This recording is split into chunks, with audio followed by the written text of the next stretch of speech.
Perkenalkan, nama saya Norman David dengan NPM 24063777585, Fakultas Hukum Universitas Indonesia. Hari ini saya akan menjelaskan mengenai diseminasi tesis saya yang berjudul Kedudukan Kreditor Asal dari Lembaga Perbankan yang Tetap Mengajukan Tagihan atas piutang telah dialihkan dalam proses penundaan kewajiban pembayaran utang. Sektor perbankan merupakan pilar penting dalam perekonomian karena berfungsi menyalurkan dana, menjaga stabilitas keuangan, serta mendukung kegiatan usaha melalui pemberian kredit. Dalam praktik pembiayaan, bank tidak terlepas dari risiko kredit bermasalah, sehingga diperlukan mekanisme hukum yang memungkinkan pengelolaan piutang secara efektif.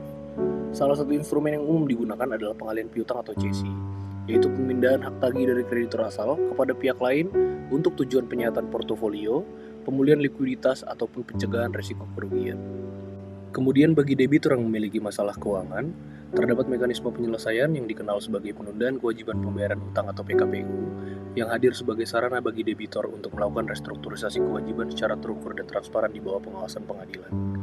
Keberhasilan PKPU bergantung pada kejelasan mengenai siapa yang menjadi kreditor sah, karena hal tersebut menentukan siapa yang dapat mengajukan tagihan, ikut serta dalam verifikasi piutang, dan memberikan suara terhadap rencana perdamaian. Dengan demikian, identifikasi kreditor memiliki kedudukan yang sangat strategis bagi jalannya proses PKPU. Interaksi antara mekanisme cesi dan proses PKPU telah terhubung, yang kemudian menimbulkan dinamika tersendiri. Pengalihan piutang menyebabkan berpindahnya hubungan hukum antara kreditor asal dengan kreditor baru atau cesionaris, sementara PKPU mensyaratkan kejelasan mengenai pihak yang berhak mengajukan tagihan. Dalam konteks inilah diperlukan pemahaman yang utuh mengenai bagaimana kedua mekanisme tersebut berhubungan, serta bagaimana kedudukan para pihak dipandang dalam kerangka hukum yang berlaku. Kompleksitas ini menunjukkan bahwa isu mengenai kreditor pasca pengalihan piutang bukan sekedar persoalan administratif, tetapi bagian dari kebutuhan akan kepastian hukum dalam proses penyelesaian utang piutang. Kemudian dalam penelitian ini, saya mengambil dua rumusan masalah. Yang pertama yaitu bagaimana pengaturan dan akibat hukum pengalihan piutang atau cesi terhadap kedudukan kreditor asal dari lembaga perbankan dalam proses penundaan kewajiban pembayaran utang. Dan yang kedua yaitu apa yang harus dipertimbangkan dan dijadikan dasar hukum oleh pengurus PKPU dalam menentukan status tagihan kreditor asal dari lembaga perbankan atas piutang telah dialihkan melalui cesi. Kemudian mengenai metode penelitian, saya menggunakan jenis penelitian doktrinal yang dilakukan dengan mengidentifikasi sumber hukum, dilanjutkan dengan penafsiran dan analisis terhadap sumber hukum tersebut, yang dimaksudkan untuk menemukan sesuatu yang efektif dan bermanfaat dalam menuangkan gagasan. Pada penelitian ini, saya juga mengumpulkan data sekunder melalui pendekatan perundang-undangan dan didukung dengan data primer yang dilakukan melalui wawancara untuk memberikan penjelasan, pengujian, serta memperkuat atau menolak teori penelitian yang berlangsung. Dalam pengambilan data, saya memperoleh dan mengolah dari sumber perpustakaan yang terdiri dari bahan hukum primer, sekunder, dan tersier.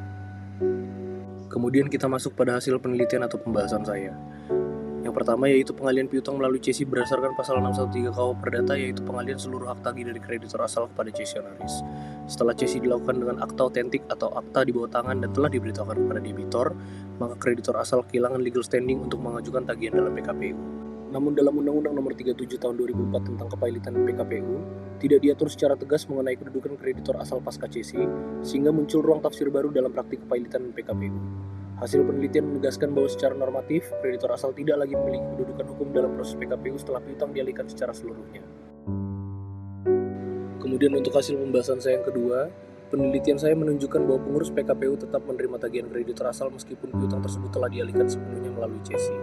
Sikap ini didasarkan pada prinsip kehati-hatian dan untuk menghindari potensi sengketa di masa depan antara kreditor asal, cesionaris, dan debitor. Namun yang menjadi temuan penting adalah bahwa hakim pengawas melalui penetapannya juga ikut mengakui tagihan kreditor asal, meskipun secara hukum kreditor asal tidak lagi memiliki hak tagih karena pengalihan telah dilakukan secara seluruhnya. Hakim pengawas menolak keberatan dan memperkuat keputusan pengurus untuk memasukkan kreditor asal dalam daftar piutang tetap. Hasil penelitian saya menegaskan bahwa tindakan pengurus dan hakim pengawas tersebut tidak sejalan dengan pasal 613 KUH Perdata dan prinsip dasar cesi yang mengalihkan seluruh hak tagih kepada cesionaris. Penetapan tersebut menciptakan anomali normatif dan bertentangan dengan asas kepastian hukum karena pihak yang sudah tidak memiliki status kreditor justru tetap diakui dalam proses PKPU. Kemudian kita telah masuk pada kesimpulan, di mana penelitian saya menunjukkan bahwa berdasarkan pasal 613 KUH Perdata, cesi yaitu kegiatan mengalihkan hak tagih dari kreditor asal kepada cesionaris, sehingga kreditor asal tidak lagi memiliki legal standing untuk mengajukan tagihan dalam PKPU. Namun dalam praktiknya, pengurus PKPU dan hakim pengawas justru mengakui tagihan kreditor asal dengan mempertimbangkan prinsip kehati-hatian dan pertimbangan teknis lainnya. Pendekatan ini secara nyata mengesampingkan ketentuan KUH Perdata yang seharusnya menjadi dasar utama dalam menentukan kreditor yang sah. Ketidakkonsistenan ini antara pengaturan normatif dan praktik tersebut menimbulkan anomali hukum dan membahayakan prinsip kepastian hukum yang menjadi landasan proses PKPU.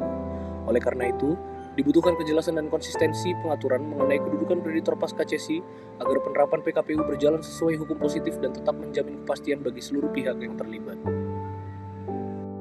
Demikian diseminasi tesis saya telah saya paparkan, semoga bermanfaat untuk kedepannya. Atas perhatiannya, saya ucapkan terima kasih.